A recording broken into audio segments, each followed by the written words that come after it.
Então todos os irmãos são maçons do ano. Isso é uma promoção que misturaram as promoções sociais com as promoções de maçonaria, que não tem nada a ver uma coisa com a outra. Mas eu que fui expulso de lá, dessa loja, não fui pela maçonaria, fui pelos associados, que não entenderam a essência da maçonaria. Eu fui expulso por defender a instituição maçonaria.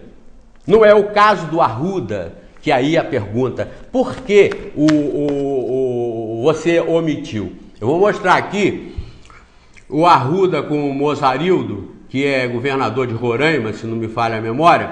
O Guto vai mostrar para vocês, só para mostrar que o Arruda está com o avental de mestre. Ele está com o avental de mestre ali. Levanta um pouquinho. Levanta um pouquinho para ver o avental. Acho que o avental aparece pouco mesmo. Olha lá. Aquele avental que o Arruda está ostentando, aquilo é um avental que na maçonaria representa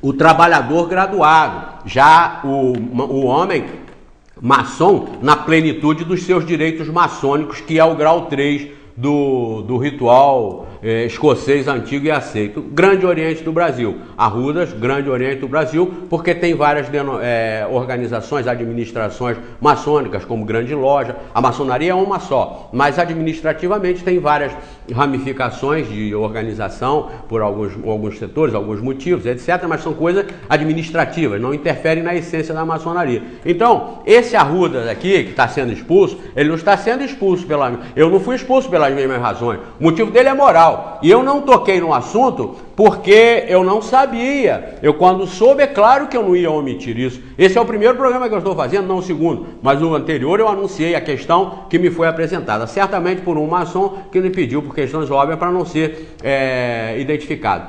O Arruda dirigia em Brasília, fazia parte de uma fundação Gonçalves Ledo, da loja em que ele participava, a loja maçônica, uma organização Gonçalves Ledo, que recebeu 30 milhões de reais sem licitação, por interferência do Arruda, 30 milhões de reais para dar assistência em área de informática, em programações de informática, etc. Vejam que coisa abstrata. Para dar assistência em programas de informática, para gerir programas de informática, 30 milhões de reais. E lá envolvidos uma turma de maçons, entre aspas, ou seja, eu chamo de associados da maçonaria. São aqueles que entram para levar vantagem. Como entram nas religiões para levar vantagem, como entram em todo setor para levar vantagem. Isso não é um privilégio da maçonaria, não. Privilégio entre aspas também, como não é um privilégio das religiões. Os safados, os imorais, os desonestos são predominantes. E eles se infiltram em todas as organizações, por mais nobres e santas que essas organizações possam ser. Então, essa organização, Fundação Gonçalves Ledo de Brasília, está sob suspeição e sendo fiscalizada pelo Ministério Público, porque tem lá 30 milhões de verba destinado para ela, que eles suspeitam de ser fraude, de ser dinheiro desviado para corrupção.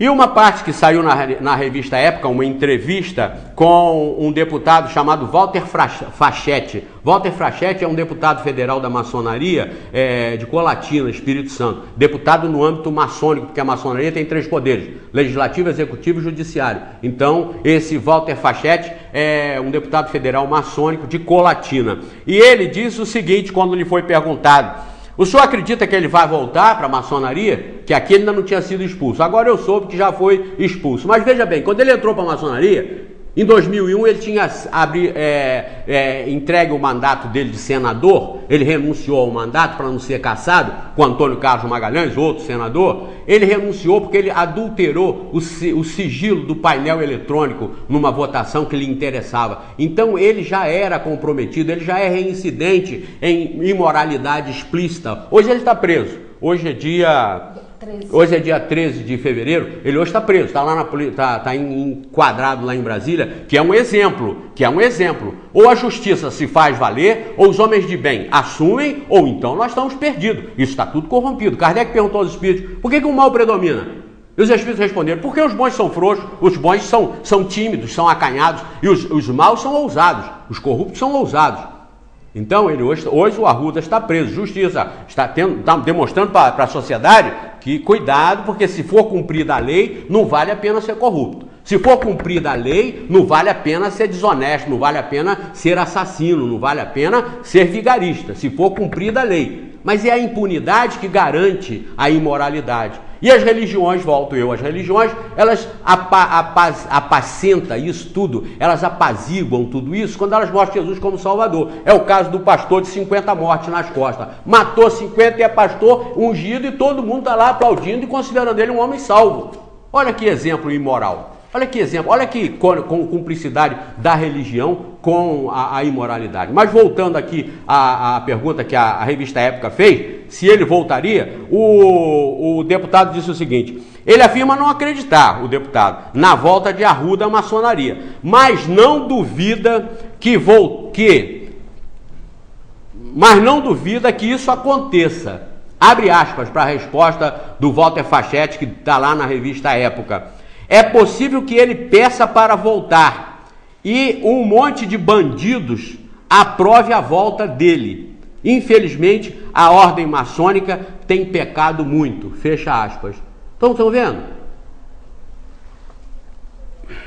Isso aqui vocês podem confirmar na internet. Coloquem lá, Arruda e maçonaria. Arruda expulso, maçonaria. Vocês vão ter lá um rol e essa entrevista que foi publicada na revista Época vai estar lá e vocês vão ter todos os detalhes a respeito. Então vejam bem, a maçonaria é uma organização séria. Eu vou ler aqui o artigo 1º da Constituição, que diz o seguinte, a maçonaria é uma instituição essencialmente iniciática. Existe um compromisso sério de quem inicia, de quem ingressa na ordem, um compromisso sério, um compromisso inclusive juramentado, do homem ser honesto, honrado e principalmente cumprir a Constituição da maçonaria.